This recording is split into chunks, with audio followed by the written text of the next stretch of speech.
A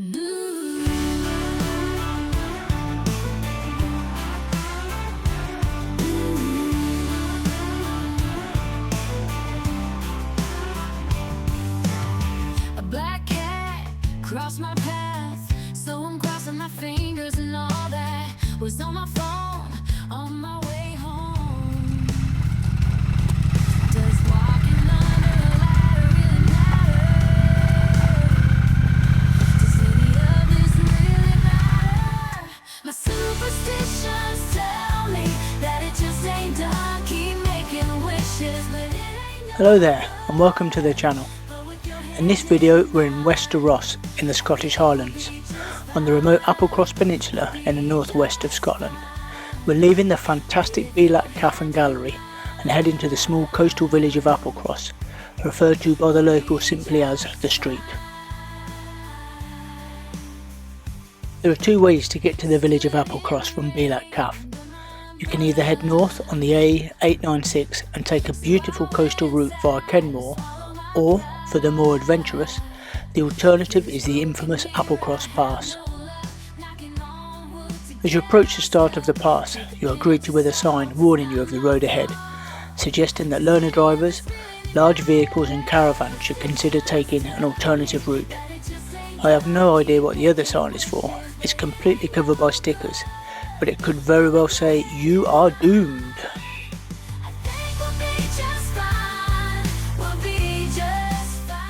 The Applecross Pass, also known by its Gaelic name of Bealach, is a winding single-track road originally used to drive cattle across the mountains.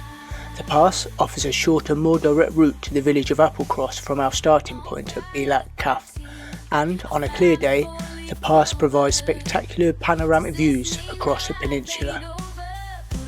Unfortunately today, there is ominous low-level cloud covering the mountain tops. We have no way of telling what conditions will be like nearer the summit.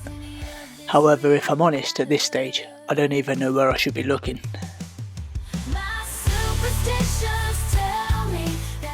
It's said that Bealach is the closest you will get to an alpine pass in the United Kingdom.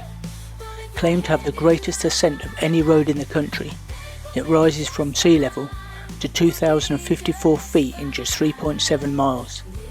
It's the third highest road in Scotland, and makes use of tight hairpin bends and gradients approaching 20% as it winds its way across the peninsula.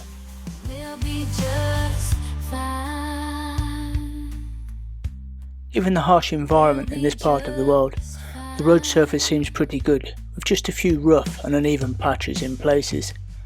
However, on two wheels you always need to be vigilant for potholes and large cracks. Hold on! That could be a repeat of the sign we saw earlier, the one covered in stickers.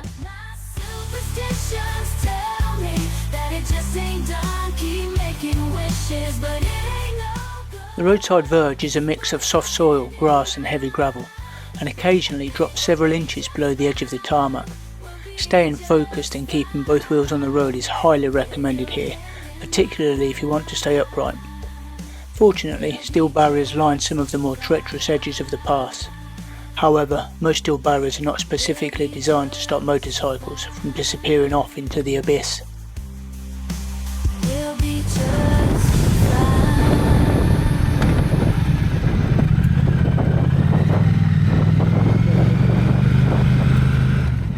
When the weather is inclement on Applecross, like it is today, strong winds and driving rain are not uncommon. Mist and low-level cloud can severely reduce visibility on the pass and fog up helmet visors in seconds. There's also an abundance of wild red deer in this part of Scotland, which have a habit of randomly darting across a road from out of nowhere. I've been bitter, I've tasted sweet, lived in luxury, slept on the street. So it's not surprising that the pass has a fearful reputation as being one of the most dangerous roads in the Highlands. But just how dangerous is it, and how much of a challenge is it for a motorcyclist of average ability, fully loaded with a pillion rider and luggage? This is my first attempt at the pass, and I can't help but wonder what lies ahead. You can't take it from me, what you ain't got, you ain't missing, as long as So here's a little nugget for you, as we are in Scotland, and to temporarily lighten the mood. The word pillion is apparently derived from Scottish Gaelic, meaning little rug.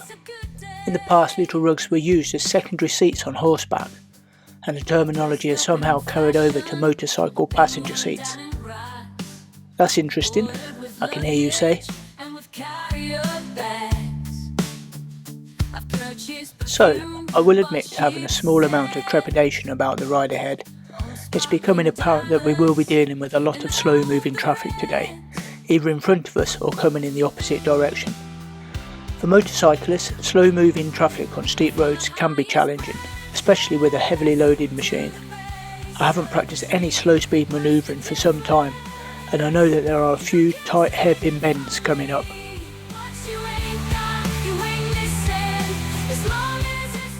It doesn't feel like I'm riding very well today, and I'm making a few poor riding decisions. I'm often getting too close to cars in front as we wait for oncoming traffic, and on that occasion it made it difficult to get past when I was given the opportunity. I need to be giving myself more space, and this will also have the benefit of allowing me to see more of the road ahead and any oncoming traffic. My choice of road positioning is questionable at times too, although the road surface is getting worse in places, and picking the best line to avoid hazards is becoming a factor. So we've established I'm not planning far enough ahead on today's ride, but I did manage to spot the vehicles in front slowing for a herd of deer wanting to cross the road. I wasn't making it up about the deer in this part of Scotland.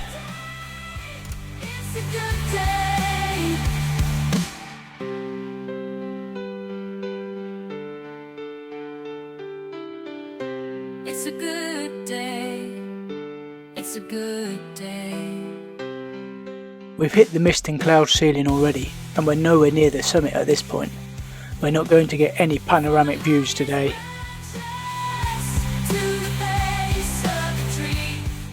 I can see why the pass has gained a notorious reputation. It's capable of throwing a lot at you, and it's easy to lose concentration on a road like this. In some ways, we're lucky to have cloud obscuring the view. At least I'm not tempted to gaze out at the scenery. I couldn't find any statistics online for the number of accidents on the pass, but if you are aware of any data, let me know in the comments. I'm interested to see how it compares to other roads in the UK. It didn't feature in any of the top 10 lists I found online for 2024. I appreciate most of us don't like to dwell on the thought of being involved in an accident, but it's worth talking about it. I know I'm not infallible or incapable of making mistakes, and taking a pillion rider adds to the duty of care. And just to emphasise the point, I was completely oblivious to this herd of deer lurking in the mist at the side of the road. The first time I noticed their presence was editing the footage for YouTube. I can only assume I was looking elsewhere at the time, but they could have bolted across the road at that precise moment, leaving me no time to take evasive action.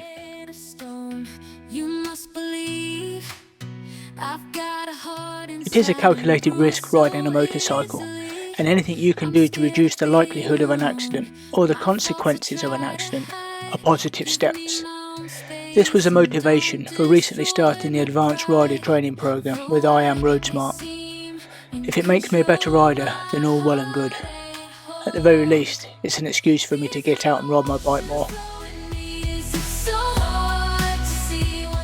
I'm not trying to put anyone off riding motorcycles. Quite the opposite, it's an amazing privilege, capable of creating lifelong memories.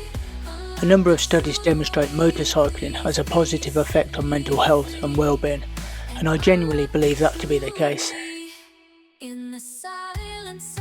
I just feel it's important to stay grounded and not assume we are too good to make mistakes. And right on cue, my lack of slow speed control shows as I struggle to take this steep left-hand hairpin bend smoothly. How frustrating, yet totally my fault. Just 1 hour practicing slow speed manoeuvring before the trip would have been sufficient preparation. So there's tip number 1 for anyone planning to do the Applecross Pass. Practice your slow speed control, especially on steep tight corners. It's not like I even have an excuse living in Matlock. There's an abundance of roads I could have practiced on.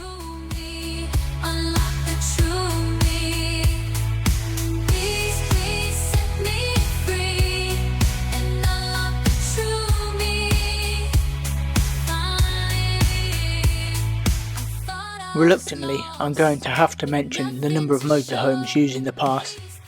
I say reluctantly because we're motorhome owners and made the trip to Scotland in our motorhome with the motorcycle stuffed in the back. Is it so hard to see what this I'll put it out there now, I don't blame anyone for wanting to do the pass in their motorhome.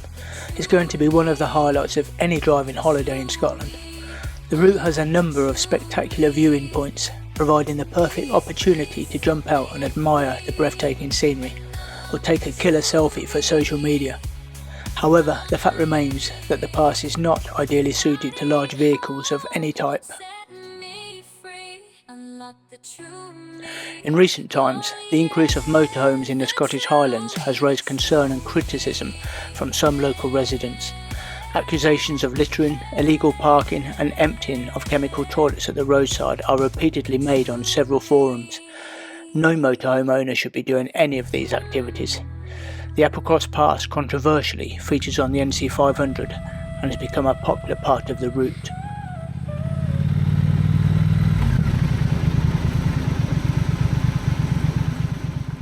We did see a large number of hired motorhomes during our week in Scotland, and I do wonder if this is somehow contributing towards the perceived problems.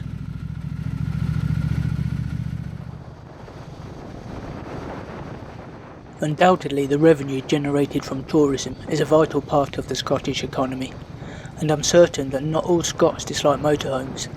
I know Nicola Sturgeon's husband likes a motorhome, for instance. He allegedly purchased one with party funds.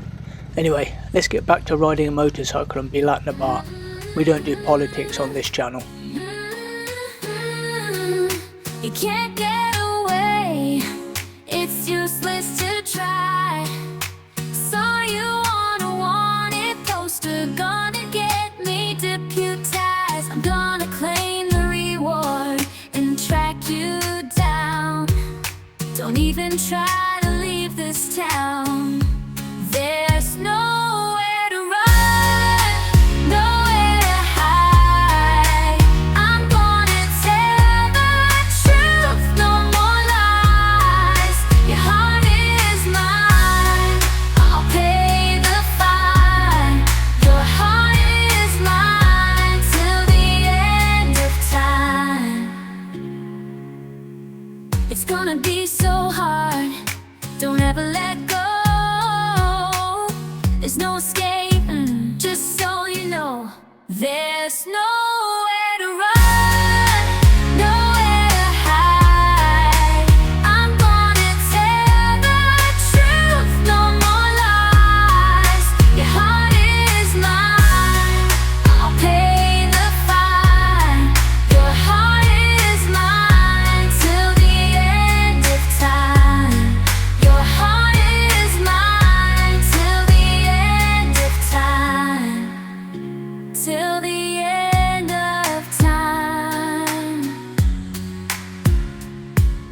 Let's both escape, no looking back. No one can catch us if we stay on track. Your heart is mine till the end of time.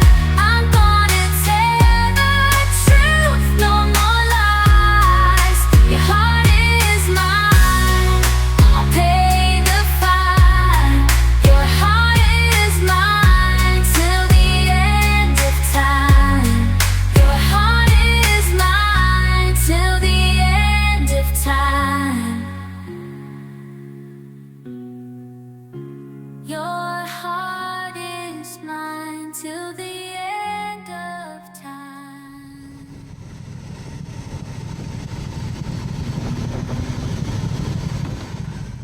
There are just 3 miles left of the descent into the village of Applecross, and there are signs we are finally coming out of the cloud layer. Visibility is improving and we can see more of the road ahead and the surrounding landscape. The traffic has finally started to move more freely and it's far less taxing riding downhill. Was on my phone on my way home. Does walking The plan is to have a quick pit stop in Applecross just to stretch the legs and grab a coffee before making our way back to the campsite at Kinlochchew. The Applecross Inn is ideally located for some respite after the trauma of the pass. There's space to park a motorcycle and a few benches to take in the views across the bay and the inner sound, which is the stretch of sea between the mainland and the Isle of Skye.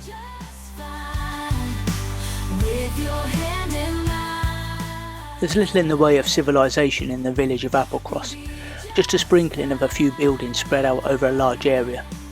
There is no centre as such. I might be doing the village a disservice when I say there's not much to do other than take in the scenery, but the Highlands isn't the place to come if you're looking for a metropolis.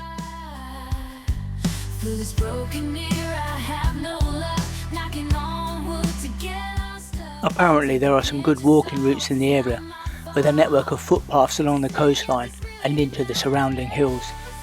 We're not exactly dressed for walking today, so that's not on the agenda, but I would love to explore the area on foot in the future, either walking or running.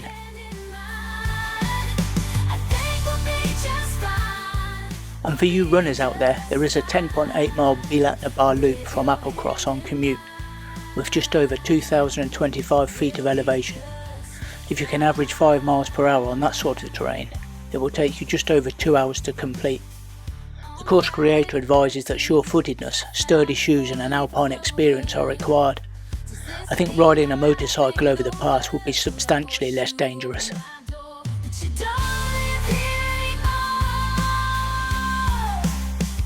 We have just over a mile now to get to the village, and the bay is in sight, and what a magnificent sight it is. It's such a shame we didn't have the weather on our side today, but even so, the ride has been quite an experience. We're going to take the longer coastal route via Kenmore for the return journey. It's about 40 miles back to Kinloch and should take us around 90 minutes, according to Google Maps. Given the poor visibility on the pass, the coastal route back seems to be the better option today.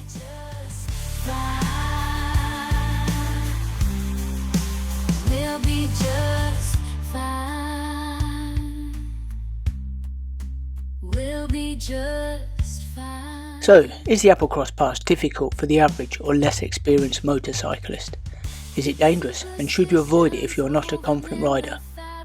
Well, the answer to that in my opinion is no, with a few caveats. First thing is to remember to look where you are going. And although that might sound a rather obvious statement, the scenery makes it almost impossible not to become distracted at times. The pass is relatively steep and narrow in places, and has some impressive drops at the side of the road. If you genuinely have a poor head for heights, I suspect you could find the experience a little daunting.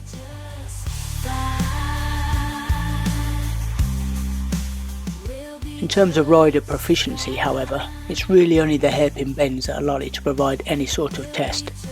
They require you to perform slow speed turns on a steepish gradient. That said, there's only a handful of hairpins on the pass, and a foot down to give yourself a bit more confidence is not the worst thing you could do.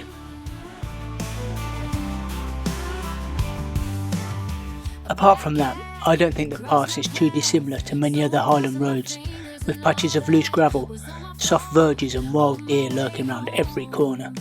There are a staggering 9,000 deer-related accidents in Scotland annually, pun fully intended. Does any of this really matter? My superstitions tell me that it just ain't done. Keep making wishes, but it ain't. If you're planning to do the NC500 or planning a route over on the west side of the Highlands, give the pass a go, you won't be disappointed. Remember to stop at the Bealach Cafe and Gallery for a coffee and a bite to eat, and enjoy the experience of Bealach Bar. Till next time, ride safe and see you soon.